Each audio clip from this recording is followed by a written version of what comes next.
On est vraiment sur des GPS qui sont capables, qui sont qualifiés, certifiés pour faire de l'IFR. Quelle est la différence réelle entre un GPS portable et un GPS embarqué comme celui-ci? Alors, plusieurs différences fondamentales entre du GPS portable et du GPS embarqué. Le GPS portable aujourd'hui va être vraiment limité à du vol à vue, du VFR. Ok. Donc c'est vraiment une aide pour le pilote VFR. Là c'est vrai que dès qu'on va parler de GPS embarqué, donc comme on va parler aujourd'hui, de la gamme 2 pouces de chez Garmin, donc avec le GPS 175 et puis on verra les variantes, on est vraiment sur des GPS qui sont capables, qui sont qualifiés, certifiés pour faire de l'IFR. Donc c'est une question qui est légitime parce qu'aujourd'hui concrètement, pour un tableau de bord purement VFR, on pourrait très bien même installer un GPS portable en planche de bord. Oui. On le fait très bien, ça se fait avec la RA 660, 760. On peut les intégrer en planche de bord.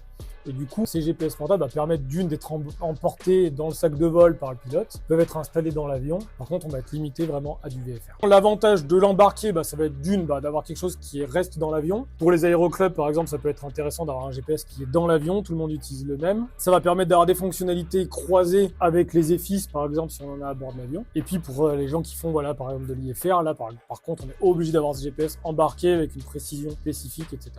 Donc c'est vrai que quand on va aller sur du GPS embarqué installé, c'est plutôt souvent pour des avions qui vont faire soit du voyage, soit qui vont vraiment faire de l'IFR. C'est vrai que pour faire purement du tour de piste ou pour rester en loisir pur sur du vol local, le GPS portable c'est très bien aussi. Et justement au niveau de la taille de l'écran, là on est sur un